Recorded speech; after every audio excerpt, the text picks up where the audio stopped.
Seguimos en la 7ª edición de Mother's Day Online by San Pablo Natural, San Pablo Farmacia. Estoy verdaderamente feliz porque ya me acaban de decir que nos están viendo en Londres, en Coatzacoalcos, en Los Ángeles, en Perú, en distintos lugares, y la verdad que eso es un placer.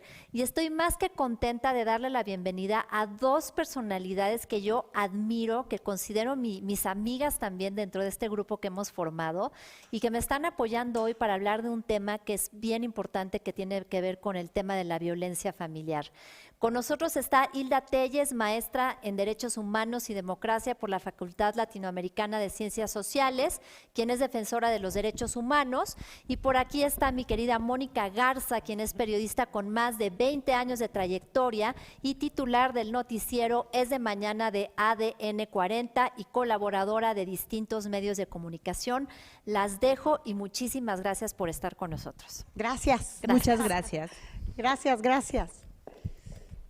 Pues nos arrancamos. Arrancamos. ¿Cómo estás, Hilda? Muy bien, feliz de compartir este espacio y poder platicar de un tema que ha sido pues muy destacado en esta agenda de estos días de pandemia. Muy destacado y sobre todo muy polémico. Yo creo que cuando hablamos de violencia de género en México particularmente, hablamos de un fenómeno muy complejo porque desafortunadamente está dentro de la naturalización en nuestra cultura, muchas veces en nuestras tradiciones. Y en este momento, y a lo mejor tú estarás de acuerdo y vamos a tener que entrarle al tema, pues estamos viviendo las mujeres también, yo lo digo desde el ámbito periodístico porque hay que hacerlo, violencia institucional, porque cuando las instituciones no están reconociendo la gravedad del problema, porque así es, no lo están reconociendo como tal, es un acto de violencia nuevamente contra las mujeres, Silvia. Así es, y yo también me gustaría platicar sobre todo es como el escenario prepandemia, ¿no?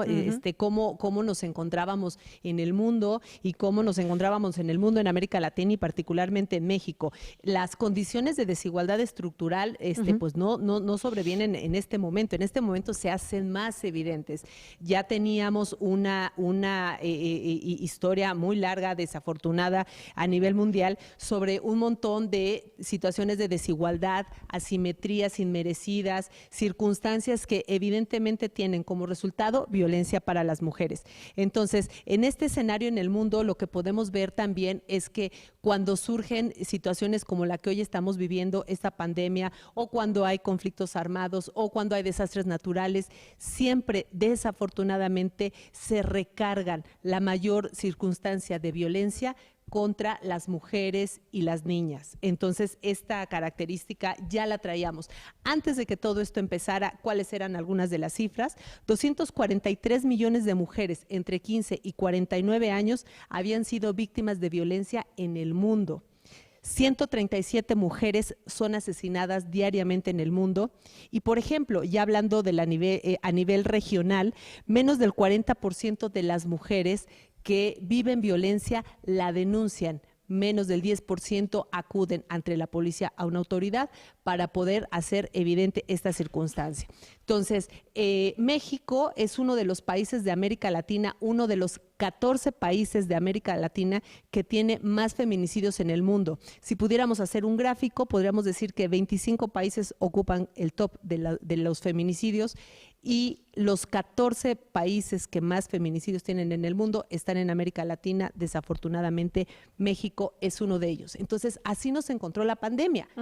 Así es, efectivamente. Y fíjate, tengo un dato aquí también que suma justamente a lo que estás diciendo, porque para marzo, que todavía no hacíamos las mediciones que ahorita ya podemos hacer casi terminando en la recta final de mayo que estamos, para marzo, lo que iba del 2020, o sea, en los primeros 3 meses, las cifras de incidentes de violencia contra la mujer en nuestro país y de acoso u hostigamiento sexual tienen un récord mundial desde el 2016, es decir, desde el 2016 al día de hoy tenemos un récord mundial, no nada más en nuestros propios registros, en la incidencia de violencia de género.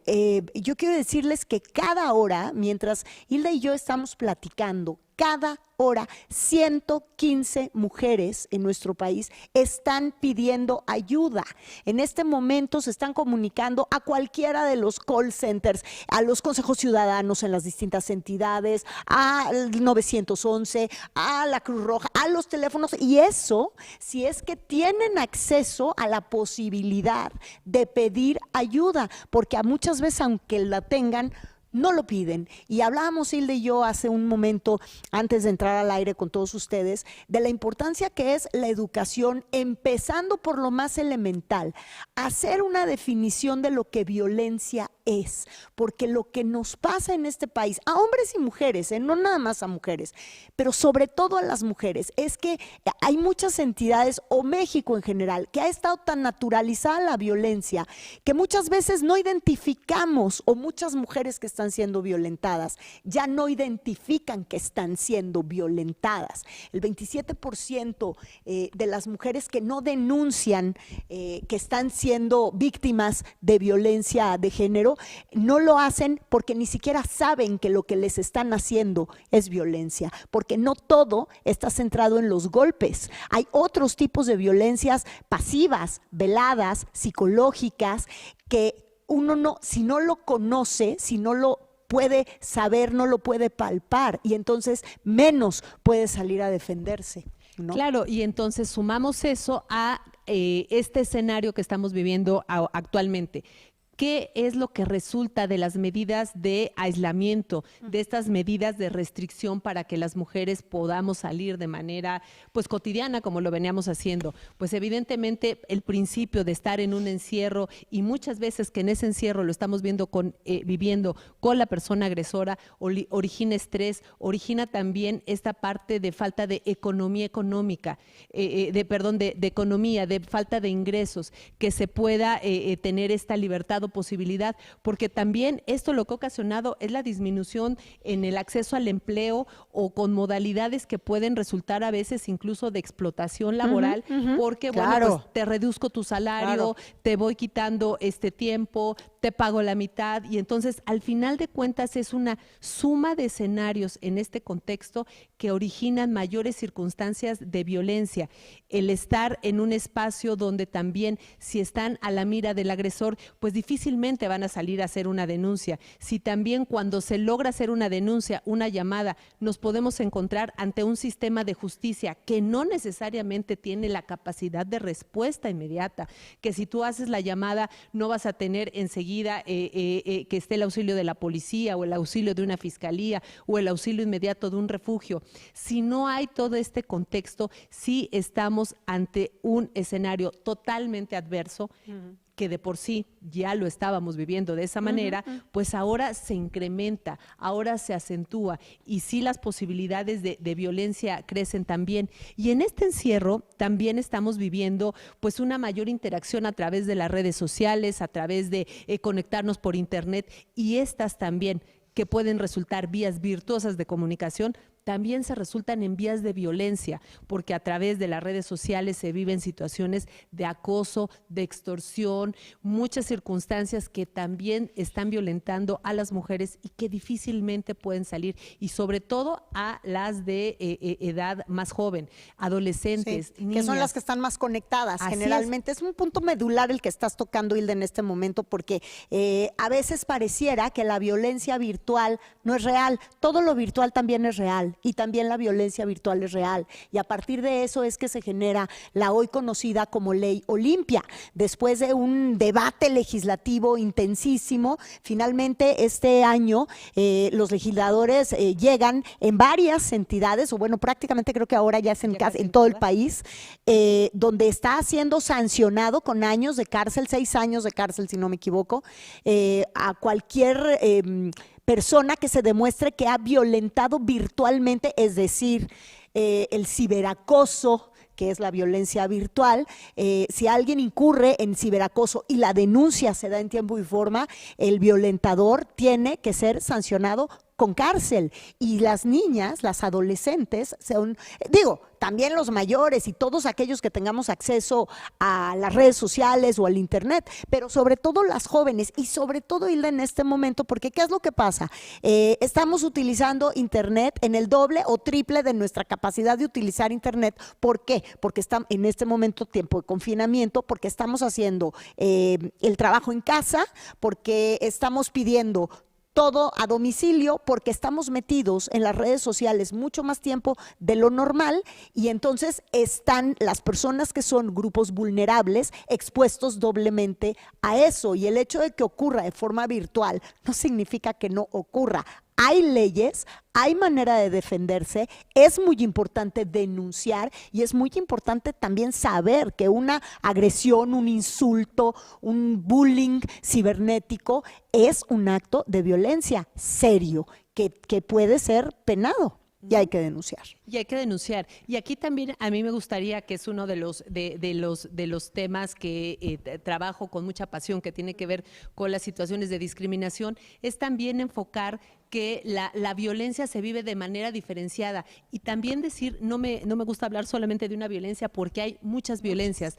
La representación de las violencias a las mujeres es múltiple, tiene muchísimos factores, y no solamente podemos pensar, al hablar de violencia, conectarlo en automático con un golpe, con una agresión de carácter física, sino también con una agresión de distinta manera. Puede ser, como Ben lo mencionabas hace un rato, psicológica, y que puede ser una violencia que va cayendo como en gotitas, pero va lastimando lo más profundo, porque además eso nos va despojando de la autoestima, nos va despojando de la fuerza de poder salir huyendo. O sea, la violencia es progresiva. Si han tenido muchas y muchos que nos acompañan acá por este foro, oportunidad de ver esta escala, el violentómetro, podemos ahí ver claramente que las violencias recorren un camino. No es que de inmediato una agresión vaya directamente, en algunos casos, ¿verdad?, directamente a la conducta que prive de la vida a una mujer, que se representa con el feminicidio, sino sobre todo cuando se den estos contextos familiares,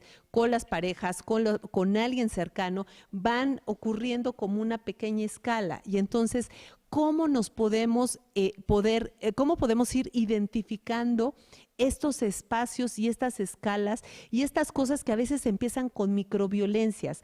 A mí una de las cosas bromas, hirientes, ironías. Claro, ¿no? Esas son de las cosas que mucho más me preocupan, y ahora que hablaba sobre el tema de la educación tan importante en el combate a la violencia, tiene que ver con eso. ¿Cómo logramos identificar que estas pequeñas microviolencias, yo les llamo microviolencias, que parecen desapercibidas, las bromas, los chistes, los memes, las críticas, cómo poder identificar que eso es el inicio a un camino de violencia, y que ese camino inicia de esa forma que puede ser sutil, pero puede ser voraz en el autoestima, en el amor a una misma, y que eso puede también ir debilitando las posibilidades de salir, buscar ayuda, denunciar. Entonces, ¿cómo hacer esta identificación de los distintos esquemas de violencias? Claro, y justamente ahí, cuando hablamos de identificar los distintos tipos de violencia, en este violentómetro que tú estás mencionando, y que es tan importante y que le ha sido tan importante, sobre todo a la medicina mental, de orden mental, que se dedican a los tratamientos psicológicos, psiquiátricos, porque por supuesto que no nada más es el tema de la cantidad de incidencia, sino los daños que se generan irreversibles en muchas ocasiones. Y no estoy hablando de aquellos daños que se generen provocados por golpes, muchas veces en la cabeza, porque los golpes llegan a todos lados del cuerpo. No, los golpes emocionales que se dan. Y en el violentómetro hay un apartado en particular. El violentómetro, si ustedes lo conocen, y si no, lo buscan en internet y sale rápidamente. En el violentómetro empieza desde la broma, tal cual lo que hablábamos, las ironías, hacerte menos, en fin. Y hay un apartado casi hasta el final que a mí me llamó mucho la atención cuando leí ese renglón, que dice exceso de atención. Es que te llamo la atención porque te cuido. Claro. Es que no te dejo hacer nada porque te estoy cuidando. Vivimos en un país muy peligroso. El exceso de atención o de control sobre tus acciones también es violencia. es que no me deja salir porque me cuida, porque en este momento está muy peligrosa la calle, entonces es mejor que me quede encerrada en mi casa. Y entonces viene este autoconvencimiento, claro, convencimiento, porque se convencen de que las están cuidando cuando en realidad las están secuestrando, dichas las cosas por su nombre, ¿no? Y comienza desde eso hasta no salgas tan tarde o no llegues tan tarde, hasta con fulanita de tal no me gusta que te juntes, en tal trabajo no quiero que estés, no me cae bien tu jefe o no me cae bien tu jefa porque es divorciada y salen entre puras mujeres. O otra cosa que también es muy importante tocar, y yo no quisiera, ya tenemos pocos minutos, irme sin abordar eso. Por favor, hablen sobre violencia sexual intrafamiliar, porque en este momento en el que estamos viviendo esta etapa de confinamiento, se está acrecentando los casos de violencia sexual intrafamiliar. Recordemos que en un 80% los niños y niñas violentados sexualmente son violentados por las personas que tienen más cerca, generalmente es al interior de la casa, el papá, la mamá, el padrastro. Las mujeres no estamos exentas de ser violentadoras sexuales, aguas con eso. Está incrementándose ese, y ese es un tema que en México, como somos guadalupanos y tradicionalistas, no queremos hablar de que la violencia sexual intrafamiliar existe. ¿Por qué no queremos hablar de eso? Porque nos da vergüenza. Claro. Porque nos da vergüenza, y la vergüenza es uno de los obstáculos más absurdos para hacer una denuncia y para parar lo que estás viviendo. No. Y justo hablábamos hace un rato también rápidamente sobre dos cosas que pueden ser enemigos de que podamos salir de estos espacios de violencia. Uno que sí tiene que ver con el miedo, ¿no? Este miedo a denunciar, miedo que hago, miedo me quedo sin el hogar, sin un recurso económico, sin la posibilidad de poder tomar alguna otra decisión. El miedo. Y la otra palabra que ahora tú decías es la vergüenza. A veces las violencias no se denuncian por vergüenza. ¿Qué van a decir? Que a mí me esté ocurriendo una situación de violencia. ¿Qué van a decir a mí si tengo un cargo público, o si tengo maestría y doctorado, o si vivo de alguna manera o en alguna posición económica? Denunciar violencia. Y a veces también esas situaciones tenemos que irlas identificando y poder ir solventando, librarnos de esas dos cargas. Eso es bien importante, porque muchas veces incluso si una está siendo víctima de violencia y no la detiene, y los hijos, por ejemplo, voy a poner un ejemplo, está ocurriendo una escena de violencia en casa, adentro de la casa, el marido golpea a la esposa y hay un niño alrededor. Si la esposa no hace algo por parar esta violencia de la que está siendo objeto, ella está siendo violentadora del niño que lo está viendo. Y el impacto, la huella que eso va a dejar en este niño cuando crezca, muy probablemente va a generar en él su capacidad de ser un violentador. Entonces, también eso es muy importante, porque la violencia intrafamiliar tiene muchas cosas periféricas, no nada más es la que recibe la violencia de manera directa, los testigos están siendo violentados. Cuando hay un testigo, si ustedes que nos están viendo, seguramente habrá alguien quien esté sufriendo violencia, seguramente habrá alguien que esté siendo testigo de que alguien del primer círculo de su familia está siendo violentado. Si ustedes no denuncian o no ayudan, hoy ya hay muchas maneras legales de poder denunciar. Si ustedes no denuncian, están siendo cómplices. ¿Quién quiere seguir siendo cómplice y hasta cuándo de que una mujer, un niño, una niña están siendo acosados, abusados, violentados? Porque eso también nos violenta, claro, como testigos. Claro, una frase con la que en algunos espacios donde tengo la oportunidad de hablar sobre temas de violencia, con la que casi siempre termino y cierro la intervención, es que hay que romper el silencio, porque justo el silencio es el cómplice de la injusticia. Si nos guardamos silencio, incluso si vemos que hay alguien de la familia, una amiga o alguien cercano que está pasando por estos procesos de violencia, ¿cómo nos acercamos? ¿Cómo podemos decir? Aquí algo que nos salva, y nos salva como mujeres, es que también podemos construir y ayudar haciendo redes de apoyo. Estas redes de apoyo son fundamentales. ¿Qué podemos hacer justo? Cuando una persona está inmersa en un círculo de violencia, es muy difícil poder ver o vislumbrar una salida. Parece que no hay opciones, no hay muchas opciones. El poder acercarse no solamente a las instituciones, ahí lo vamos a dejar tantito ahora para regresar, pero acercarse a una amiga, acercarse a alguna agrupación, a un grupo de ayuda que puedan hacer este primer punto de bálsamo protector para después sí ir con las autoridades, para poder denunciar. Yo lo he visto en los 25 años que llevo trabajando en este tema, es muy difícil que alguien que ha vivido violencia, de inmediato el primer resultado sea ir a hacer la denuncia. No, hay que pasar mucho por un proceso de fortalecimiento, de sanar, de curar y llegar a ese espacio. Pero para eso también, ¿cómo buscamos construir redes de apoyo entre nosotras? Así es, hace unos días platicaba, incluso en el noticiero, tuve una entrevista hace un par de semanas con una activista chilena, conferencista muy importante, experta en violencia sexual intrafamiliar, en abuso sexual intrafamiliar. Ella misma es una sobreviviente y ella decía que en este caso la palabra mágica, la gran palabra mágica es interceder.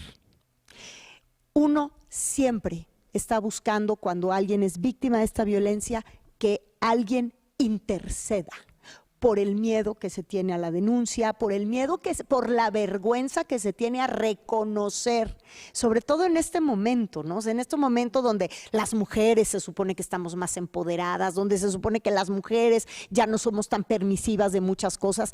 ¿Se sorprenderían ustedes de la cantidad de mujeres que pueden estar en un cargo importantísimo de la función pública como tú, en frente de una cámara de televisión como yo, reporteando guerra, incluso en el área periodística, y que son víctimas de violencia y que no lo dicen porque sería demasiado vergonzoso estar yendo en contra de lo que predicas, de lo que consignas todos los días? ¿Y qué es lo que estás buscando en el fondo? Si tú no puedes denunciar, que alguien logre interceder. Yo terminaría invitando a todos los que nos escuchan a hacer esa acción mágica que es interceder.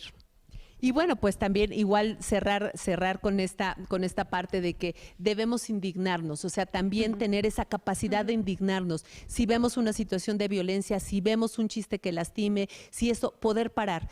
El podernos sumar a la indignación sí puede también lograr hacer un cambio para combatir la violencia, para poder ir mermando todas estas circunstancias que van pasando en contra de las mujeres. Entonces también no olvidarnos vestirnos diariamente con esa capacidad de indignarnos y enojarnos y exigir que estas situaciones cambien. Así es. Llevamos de pandemia más o menos... Bueno, en México, desde que se decretó la emergencia sanitaria, por ahí de finales de febrero, principios de marzo, hasta el día de hoy, de acuerdo a cifras oficiales, 215 mujeres han sido asesinadas en medio del confinamiento. 215 mujeres en solo, y hablamos de violencia intrafamiliar. Tenemos que impedirlo. Las mujeres tienen que salir a denunciar. Los hijos tienen que educarse en torno a la no violencia contra sus madres. Así es. No aceptarlo, hablar, salir y contarle a la vecina, pedir que alguien interceda. Hoy son 215 hasta el último reporte que se hizo. Vendrá la medición de mayo y seguramente serán por lo menos 200 más. ¿Cuántas más? Porque muchas de las que nos están escuchando puede ser la siguiente, Hilda, tú lo sabes. Tú como sobreviviente lo sabes mejor que nadie. Así es, así es. Sí, a veces es difícil poderlo identificar y sí no pensar que un evento puede detonar y efectivamente convertirnos en el minuto menos pensado en la siguiente víctima de feminicidio. Entonces sí tenemos que buscar cómo este contexto, esta unión. Un último signo de esperanza es también cómo las mujeres jóvenes han decidido tomar las calles, salir a gritar, indignarse, incendiar. ¿Por qué? Porque ha sido la única forma que hoy han podido para colocar verdaderamente la agenda del tema de la violencia y que se vaya tomando mayor seriedad con las denuncias, con lo que está pasando, justo en ese sentido de no normalizar, porque a veces era como tan normal, por ejemplo, los temas que se denunciaron con el Me Too, pues eran situaciones que parecían normales de violencia y no, eso se tiene que parar. Cualquier cosa, ¿cómo lo podemos identificar? Cualquier cosa que a nosotras como mujeres nos haga sentir mal, incómodas, nos haga no querer estar cercano de una persona, ojo, porque ahí eso que estamos percibiendo puede estar relacionado con una situación de violencia y hay que quitarnos de ese espacio, quitarnos y denunciarlo. Y cuando alguien reciba una denuncia de una amiga, de la vecina, de yo no sé, lo primero que tenemos que hacer es creerlo, porque generalmente lo primero que se hace es juzgar. Es que está exagerando, es que también ella, ¿cómo sale con esa minifalda? Es que también ella que andaba haciendo sola en un taxi a las 12 de la noche, claro. Es que también ella, y empezamos a justificar al agresor. ¿Por qué? Porque ha sido normal. Así es. Porque ha sido natural, porque nos han educado madres machistas. El problema de México es que a veces las más machistas somos las mujeres, a veces las más misóginas somos las mujeres. Yo misma estoy reportando el día de hoy en mi columna de La Razón el caso de esta joven yucateca cuyo agresor que la molió a golpes con una tabla, con un martillo, a patadas, con golpes, él siendo maestro karateca. El día que ella le dijo quiero terminar contigo, ella con 20 años nada más, él la mandó al hospital por 15 días, llena de heridas visibles en todos lados. Él se fue a prisión preventiva con un delito por feminicidio en grado de tentativa. Unos meses después, una mujer juez reclasificó el delito de tentativa de feminicidio por lesiones calificadas. Esa fue y unos meses después, hace unos días, esta misma semana, otra juez, mujer, le cedió un amparo a este asesino en potencia y está libre el día de hoy. Y esta niña está con 300,000 pesos en la bolsa, porque eso fue lo que la Procuraduría determinó, o lo que el juez o la juez determinó luego de este amparo, que era el precio del daño que le habían hecho, molerla a golpes, casi matarla. Con 300,000 pesos le dan y a él lo mandan a casa de sus papás. Y uno de los compromisos de la condicionalidad de su libertad en este momento es que regrese a la universidad, porque interrumpió sus estudios de mercadotecnia, pero está libre. Y sus condicionantes para estar libre son por 6 meses, y en los próximos 6 meses, cuando él quede sin condiciones y en libertad, ¿qué es lo que va a pasar? ¿Saben qué va a pasar? Como lo que pasa en muchos casos. Probablemente este hombre, con su resentimiento, regrese a terminar el trabajo que le quedó pendiente, que era matar a su víctima, como lo hemos visto una y otra vez en este país. Yo les decía, y con esto cierro, y empecé hablando de la violencia institucional. Tenemos instituciones que no reconocen y tenemos jueces mujeres que violentan a otras mujeres dejando libres a sus agresores. Así es. Bueno, pues yo también cerraría diciendo, o recordando esto que les comentaba. Tenemos que indignarnos y tenemos que levantar la voz. Esto es algo no solamente de mujeres. A veces el ser mujer no necesariamente nos genera la perspectiva de género. Esa se construye diariamente. Tenemos que deconstruir lo que aprendimos, esa desigualdad en la que hemos estado viviendo, para reaprender una nueva forma de trabajar. Y ojalá en esta nueva normalidad, la nueva normalidad también incluya no violentarnos a las mujeres.